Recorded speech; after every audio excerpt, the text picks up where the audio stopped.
Assalamualaikum warahmatullahi wabarakatuh. Alhamdulillahi alladzi arsala rasulahu bil huda wa dinil haqqi liyudhhirahu 'alad dini kullih wa kafa billahi shahida wa kafa billahi wakila. Asyhadu an la ilaha illallah wahdahu la syarika lah wa asyhadu anna Muhammadan 'abduhu wa rasuluh la nabiyya ba'dah wa la rasula ba'dah. Amma ba'd. Kaifa halukum? Alhamdulillah, antum bi khair ya. Soleh-soleha yang semoga Allah rahmati kita. Pada pertemuan kali ini insyaallah kita akan mempelajari satu bab di antara bab-bab fikih. Bab ini dinamakan bab tayamum.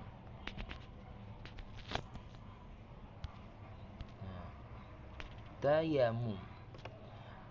Qabla kulli syai', sebelum kita memulai pembelajaran kali ini, Ustaz ingatkan agar senantiasa memperhatikan adab-adab dalam belajar. Adab yang pertama ialah niat yang ikhlas. Hendaknya kita meniatkan pembelajaran kali ini untuk mencari ridha Allah Ta'ala dan untuk mengangkat kebodohan dalam diri kita, sehingga kita siap untuk mendapatkan ilmu-ilmu baru. Kemudian yang kedua adalah berwudu. Hendaknya setiap dari kita sudah mendapatkan wudu terlebih dahulu. Kemudian yang ketiga, duduk rapi dan mencatat.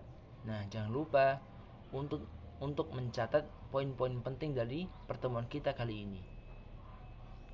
Kemudian yang terakhir, berdoa. Mari, jikalau semua sudah siap, kita membaca doa terlebih dahulu. Berdoa mulai. Raditu billahi rabba wa bil islami dina wa bi Muhammadin sallallahu alaihi wasallam nabiyya. Rabbi zidni ilma warzuqni fahma waj'alni minas salihin. Allahumma hdini li ahsanil akhlaq la yahdi li ahsaniha illa anta wasrif anni sayyi'aha la yasrifu sayyi'aha illa anta. Allahumma inni as'aluka ilman nafi'a wa rizqan tayyiba wa amalan mutaqabbala. Amin ya rabbal alamin.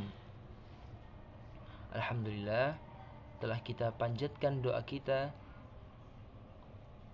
kepada Allah Ta'ala, yang mana semoga dengan ini kita bisa mendapatkan keberkahan dari pertemuan kita kali ini. Nah, materi kali ini adalah tayamum.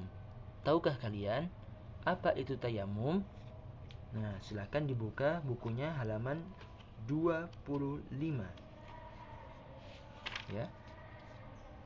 Nah, tayamum adalah menepuk tangan ke tanah atau debu, kemudian mengusapkannya pada wajah dan telapak tangan.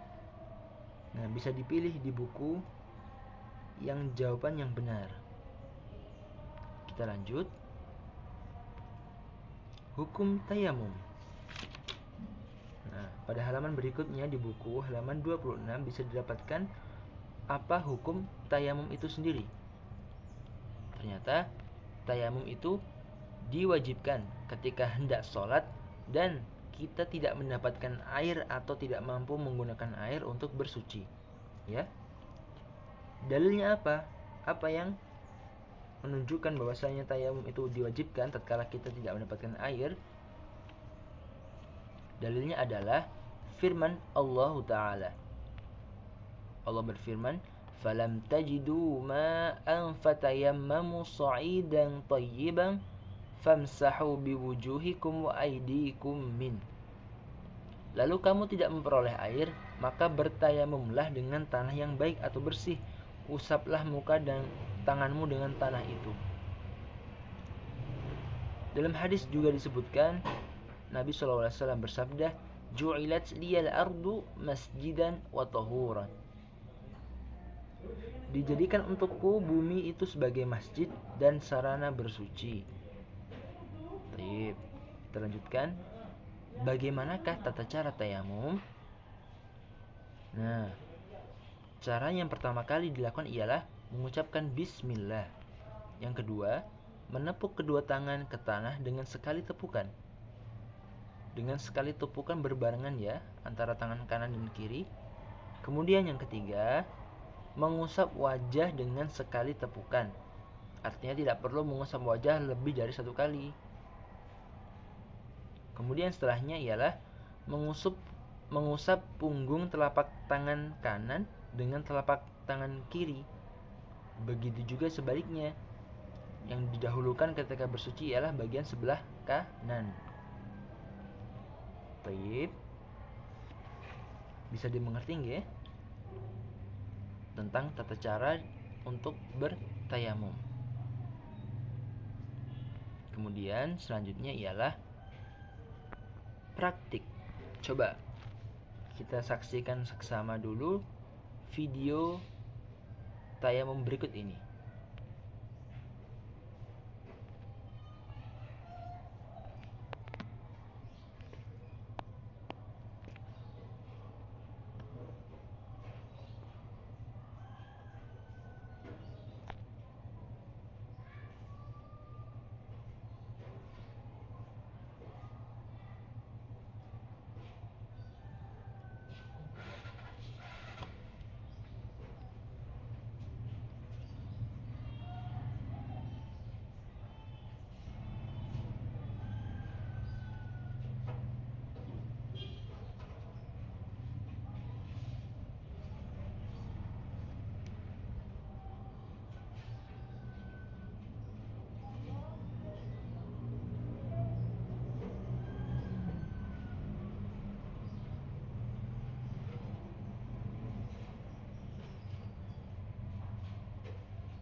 Nah, videonya sudah dilihat bukan?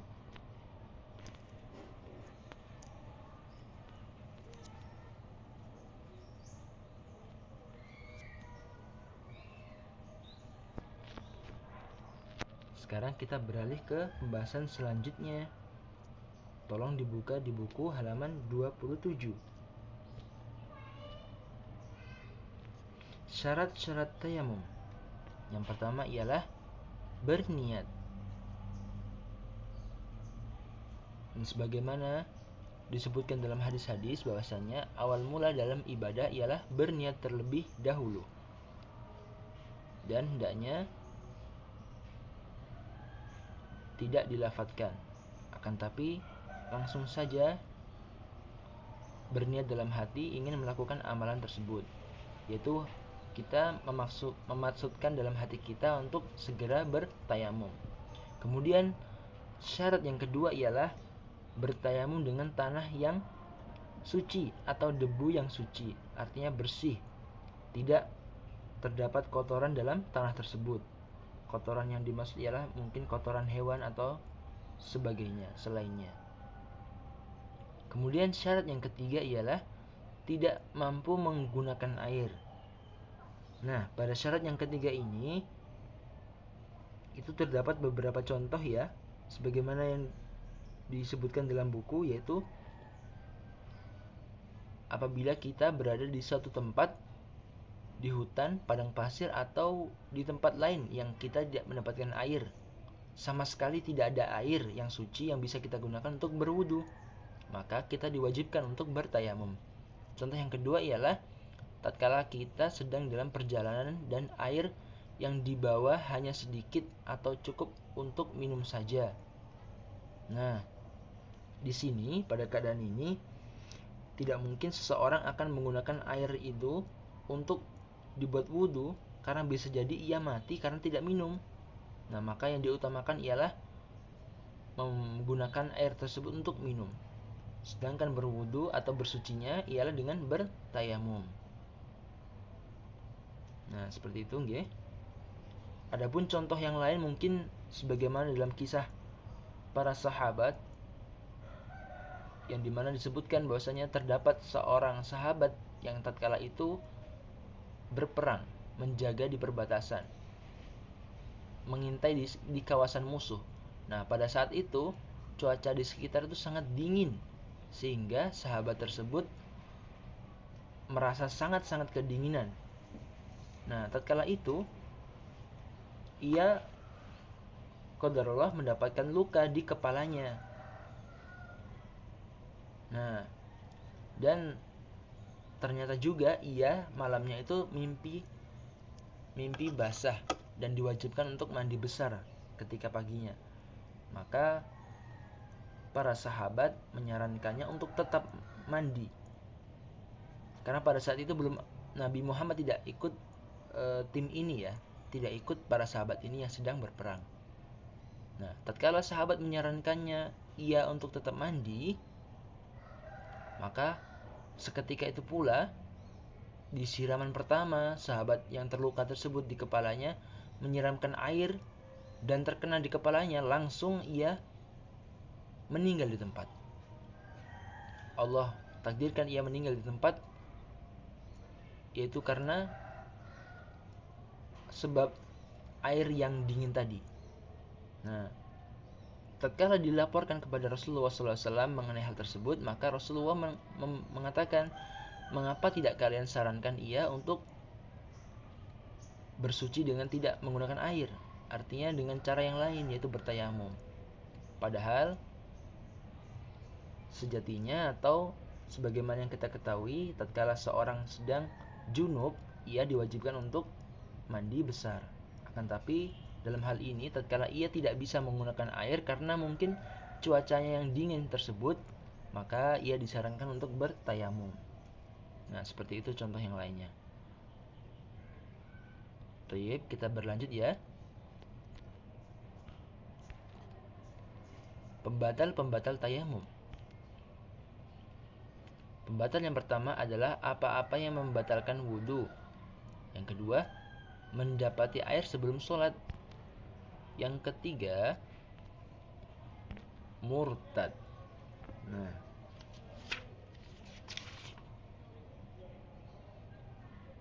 di sini bisa diperhatikan ya. Apa-apa yang membatalkan wudhu maksudnya ialah setiap hadas yang membatalkan wudhu, maka itu juga menjadi pembatal tayamum. Karena kita ketahui bahwasanya tayamum itu berfungsi untuk menggantikan wudhu dengan air.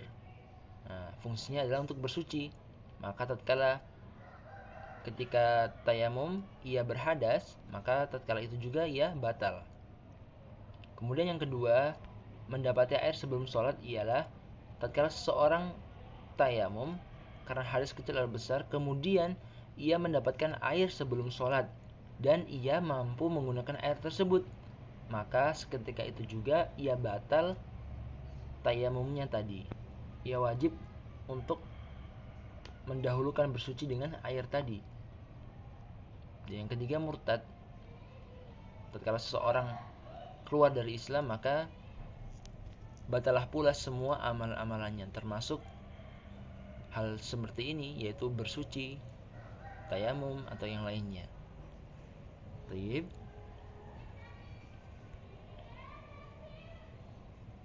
Nah, soleh-soleha yang semoga Allah memuliakan kita semua. Tugas kali ini ialah mengerjakan soal di Google Classroom yang insya Allah akan dikirim nanti setelah pembuatan video ini. Kemudian membuat video tata cara tayamum. Nah ya, ini wajib semuanya ya. Membuat video tata cara tayamum sebagaimana yang terdapat di video tadi, atau bisa dengan cara yang lain.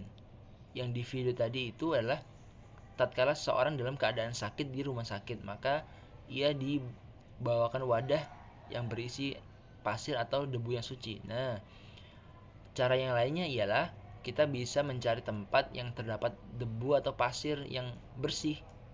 Nah, kita langsung saja menggunakan pasir tersebut tanpa memberikan wadah bagi pasir itu dahulu. Taib.